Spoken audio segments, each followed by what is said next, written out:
Hello à toutes et à tous pour cette seconde vidéo sur le money management dans laquelle je vais aborder une thématique très importante qui concerne la performance des actifs.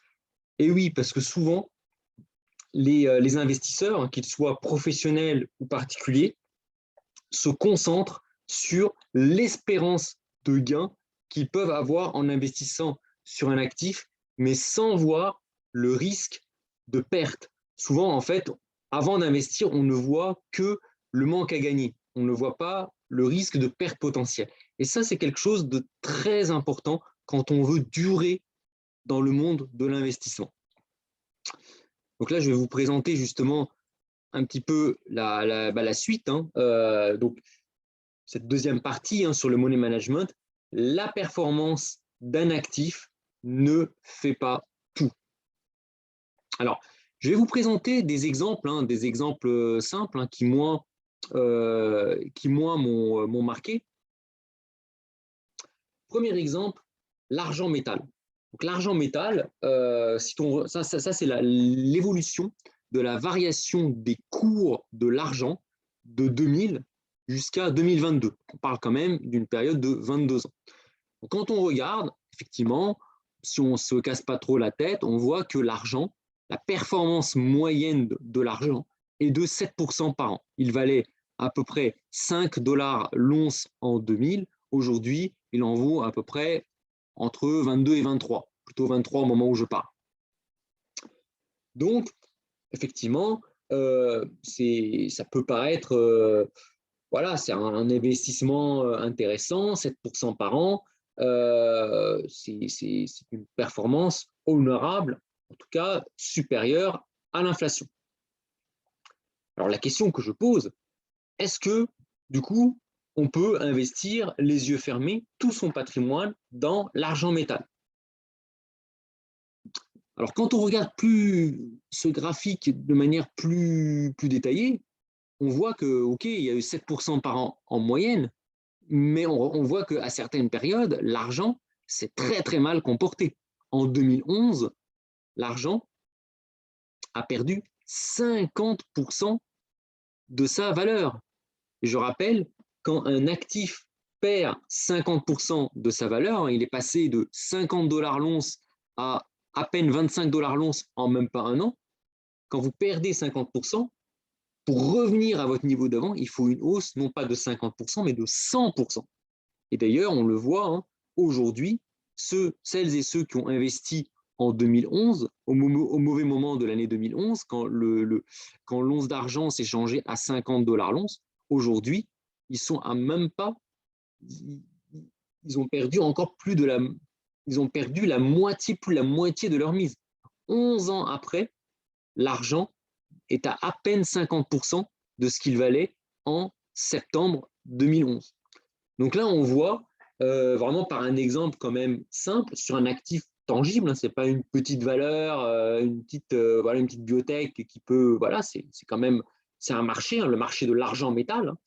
Et ben oui, en moyenne, il évolue de 7% par an, mais si vous avez investi la totalité en un coup de votre patrimoine au mauvais moment, bah, aujourd'hui, vous êtes très très loin d'avoir récupéré votre mise. Alors là, je vais parler d'un autre exemple, le pétrole. Donc le pétrole, pareil, de 2000, en 2000, le pétrole valait 27 dollars le baril. Le 3 mai, donc au moment où je fais cette vidéo, il vaut 103 dollars le baril, ce qui fait une variation moyenne du pétrole, du baril du pétrole, de 6% par an. Là encore, 6%, c'est une performance honorable, 6% quand on voit l'inflation moyenne, le niveau des taux, 6%, c'est pas mal. Question, est-ce que l'on peut investir tout son patrimoine, les yeux fermés, dans le pétrole? Bah, c'est pas un long fleuve tranquille. En 2008, le pétrole est passé, il est passé de quasiment 150 dollars le baril à peine 30 dollars le baril. Il a perdu 80% de sa valeur en 2008. Je rappelle, quand un actif perd 80% de sa valeur, il faut une hausse de 400% pour compenser cette perte.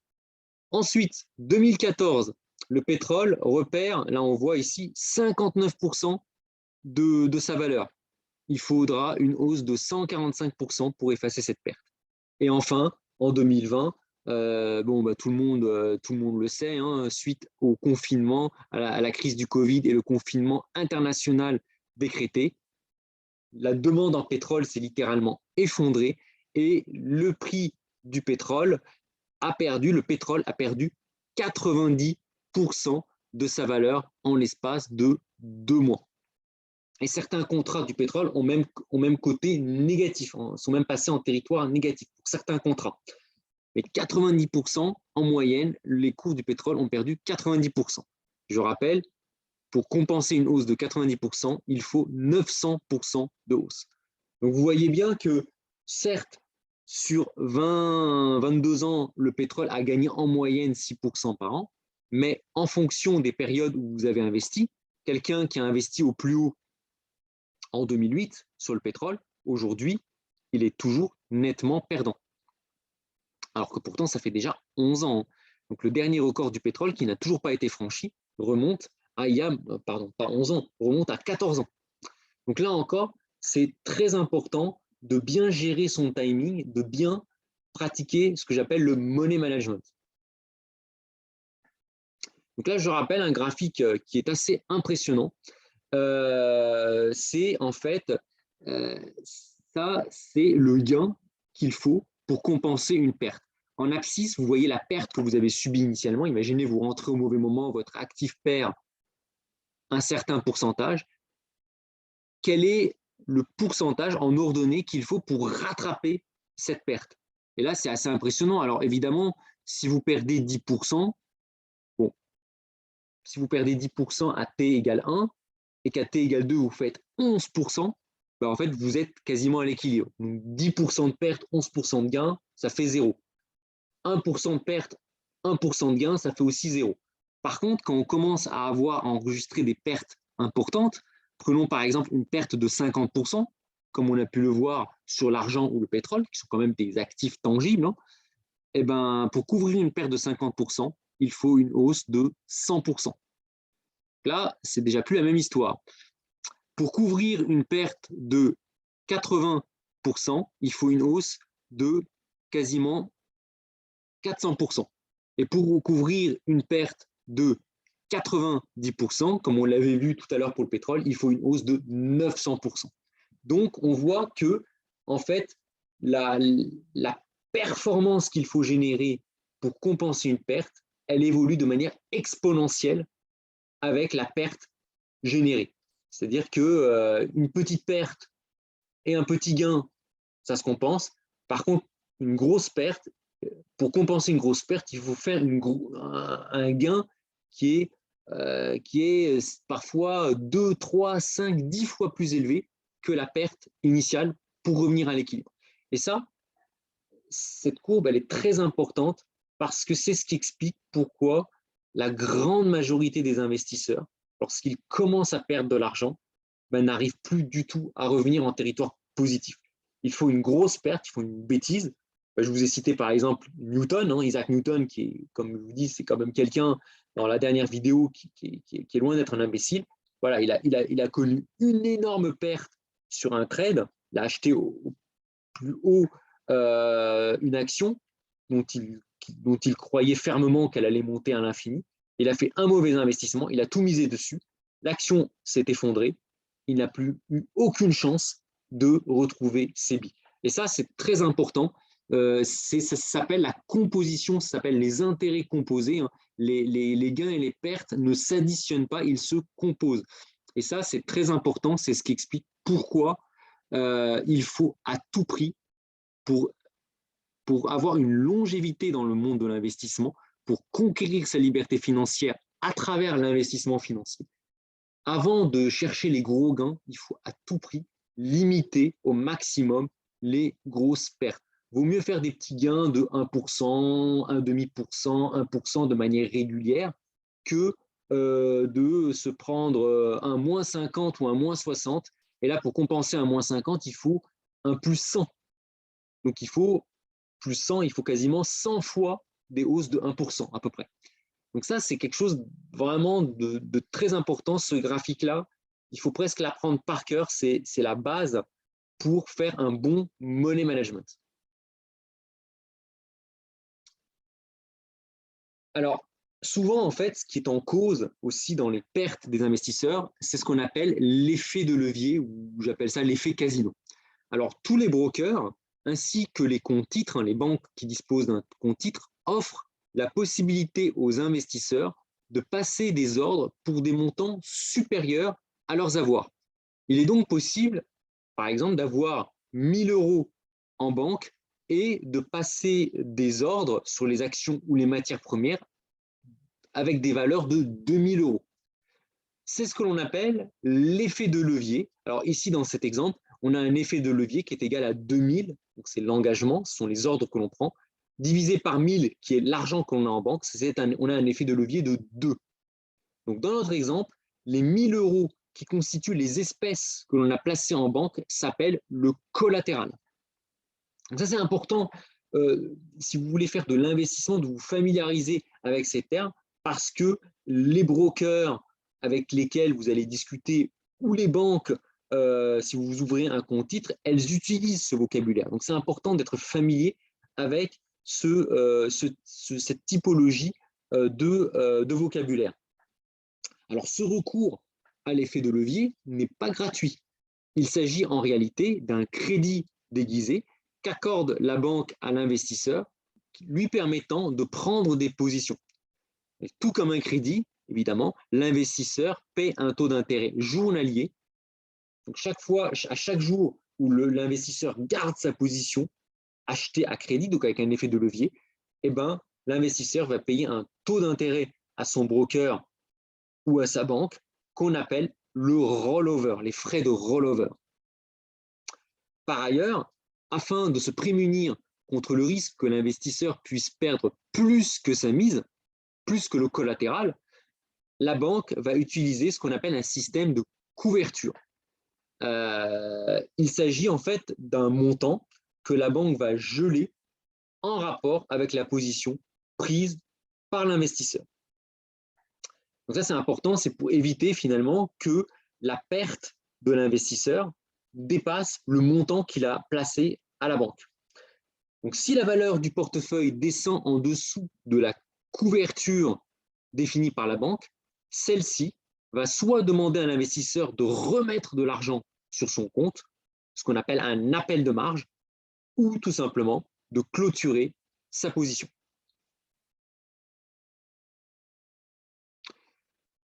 Donc là, je vais vous donner un exemple, donc un exemple assez simple. Alors, on suppose qu'un investisseur place 50 000 euros dans un actif A. L'investisseur a un portefeuille de 10 000 euros, donc il a mis 10 000 euros en banque et il décide d'investir pour 50 000 euros dans un actif on va appeler l'actif A, dont la valeur, on suppose qu'elle vaut 100 euros au moment où il investit. Donc, il va acheter 500 contrats de l'actif A. La banque va demander 10% de couverture, qui va prendre une position de 50 000 euros. La banque va demander, elle va bloquer 10% de cette somme, soit 5 000 euros. Qu'est-ce que ça signifie? Ça signifie que si la valeur du portefeuille de l'investisseur descend en dessous de 5 000 euros, donc de la couverture demandée par la banque, soit elle va demander à l'investisseur de remettre au pot, qu'il renvoie, qu'il fasse un virement sur ce compte-là, soit elle va couper la position, ce qu'on appelle un appel de marge. Donc là, dans cet exemple, donc à t égale 0, la valeur de l'actif vaut 100, et puis on voit l'actif il évolue, et paf, à t égale 6, l'actif tombe à 84,90. Ce n'est pas une énorme baisse, voilà, l'actif perd 15% au bout de 6. Ça peut être 6 jours, ça peut être 6 semaines. Qu'est-ce qui se passe? la valeur du portefeuille de l'investisseur va tomber à 2 450 € parce qu'effectivement, une perte de 15% sur 50 000 €, parce que l'investisseur a investi pour 50 000 €, eh ben, ça correspond à peu près à une perte de 7 500 €. Et donc, du coup, la valeur du portefeuille de l'investisseur tombe à 2 451 €, soit en dessous du seuil de couverture demandé par la banque qui est de 5 000 €. Qu'est-ce qui va se passer? Un appel de marge va se déclencher et la banque va couper la position de l'investisseur. Le capital, du coup, qu'est-ce qui se passe? Le capital de l'investisseur passe de 10 000 € à 2 451 €. Et la position, elle est clôturée. C'est-à-dire que l'investisseur ne peut plus bénéficier d'une éventuelle remontée de l'actif. Et là, c'est terrible parce que en l'absence d'appel de marge, en fait, qu'est-ce qui se passe? À T égale 6, donc l'actif a baissé, mais ensuite, l'actif, il remonte, il repart à la hausse et il termine à peu près 200 €. Donc, il passe de 100 à T égale 0 à 84,90 à T égale 6 et à T égale 30, ça peut être 30 jours, hein, il finit à 200, quasiment 200 €. Eh ben, que se serait-il passé si l'investisseur n'avait pas eu un appel de marge? La valeur de son portefeuille s'élèverait à 56 800 €. C'est-à-dire qu'il serait passé de 10 000 € à 56 800 €. Mais pas de chance, une fois qu'un appel de marge est déclenché, il est impossible à l'investisseur de profiter du rebond de l'actif. Et là, on le voit, on voit l'évolution de la valeur du portefeuille de l'investisseur, donc qui monte, puis qui redescend, et là, il y a un appel de marge, vous voyez la petite étoile, et là, forcément, une fois que l'appel de marge s'est déclenché, l'investisseur, il ne peut plus garder sa position, et donc là, sa valeur, elle est figée à 2 451 €, soit une perte supérieure à 75%. Sur 10 000 €, il termine à 2 451 €. Et là, c'est encore plus terrible, c'est un peu la double peine pour notre investisseur, c'est que s'il avait pu garder sa position, il aurait fini à plus de 50 000 €. Pourquoi? Parce qu'il avait parié sur le bon actif. L'actif A s'est très très bien comporté, il a bien augmenté, mais l'investisseur a fait entre guillemets une connerie, il a très mal géré son money management. Il a misé beaucoup trop, il a investi l'effet de levier beaucoup trop important par rapport au risque représenté par cet actif. Et ça, j'en vois énormément des investisseurs qui se plantent, qui se ruinent sur des actifs qui pourtant performent bien, juste parce qu'ils ont mal utilisé l'effet de levier. Là, je ne parle même pas de l'action dans laquelle a investi Newton, hein, CF, ma première vidéo, où là, l'action, elle s'est littéralement effondrée. Donc là, Newton s'est retrouvé ruiné sans même avoir fait d'effet de levier. Là, c'est encore pire. Là, c'est un actif. L'investisseur, il a choisi le bon actif. Il a investi finalement quasiment au bon moment, puisque l'actif valait 100, il termine à 200. Mais, entre-temps, il n'a pas su gérer sa position. Entre-temps, il s'est retrouvé en moins-value latente et il n'a pas su gérer sa moins-value latente, obligeant sa banque à couper sa position avant même qu'il ne puisse profiter du rebond de l'actif. Et ça, c'est quelque chose vraiment d'important, à tel point que je vais vous prendre un autre exemple avec un autre investisseur, l'investisseur B, qui va investir dans le même actif, mais avec un montant inférieur. Donc là, je prends un investisseur qui, au lieu d'investir 50 000 €, va investir 20 000 €. Cet investisseur a toujours 10 000 €. Il a 10 000 € en banque, mais au lieu d'investir 50 000, il a 20 000. Donc, qu'est-ce qui va se passer? En fait, l'actif, donc toujours l'actif, alors la banque, elle va demander une couverture de 2 000 €.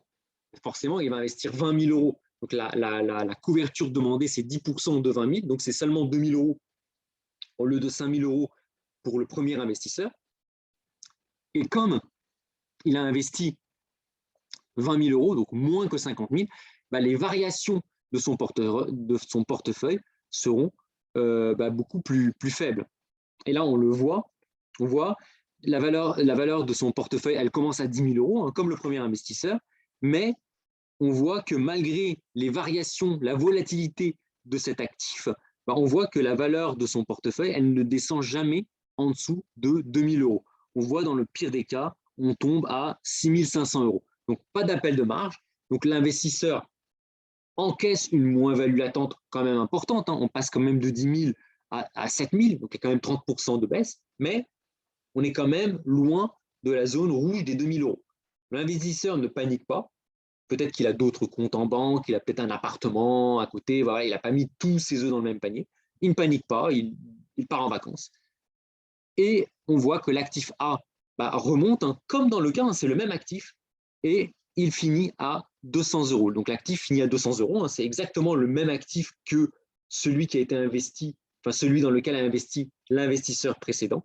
Et là, on voit la valeur du portefeuille de cet investisseur, elle termine à 28 720 euros. Donc, vous voyez un peu, on a deux investisseurs qui ont investi la même somme, 10 000 euros, dans le même actif au même moment. Il y en a un qui, avec ses 10 000 euros de collatéral, a investi 50 000 euros. Et malheureusement, il se prend un appel de marge avant que l'actif n'ait plus le temps de remonter. Et l'autre investisseur qui investit non pas 50 000, mais 20 000 euros, qui lui, finalement, a pris beaucoup moins de risques. On le voit ici, il reste à distance raisonnable du déclenchement de l'appel de marge. Et l'investisseur termine à plus de 28 000 euros. Donc, vous voyez, c'est complètement dingue quand même. C'est le même actif, la même date à laquelle ils investissent, la même date à laquelle ils espèrent sortir de leur position. Le même montant, 10 000 euros. Il y en a un qui commence à 10 000, qui termine à même pas 2 500 euros, parce qu'il a investi 50 000 euros. L'autre qui commence à 10 000 euros et qui termine à 28 000 euros. C'est quasiment un facteur 10. Il y en a un qui a quasiment triplé ses avoirs et l'autre qui a divisé par 4. Donc vous voyez un peu, et ça c'est très important, c'est ça qu'on appelle le money management. Souvent les investisseurs, en fait, ils sont focus, ils pensent uniquement aux gains qu'ils vont réaliser, ils pensent tout de suite au cocotier. Je connais certains investisseurs tout de suite, ah là là, il y a l'actif qui a fait x2, x3, vite, vite, vite, les cocotiers. Et donc ils ne voient que le potentiel de gain. Toujours le fear of missing out, la peur de manquer le train de la hausse. Mais ils ne voient pas, ils n'anticipent pas le risque de perte. Et ça, la différence qui fait la différence entre un investisseur qui se ruine et celui qui arrive à atteindre sa liberté financière, c'est la capacité à gérer les moments, les périodes de moins-value.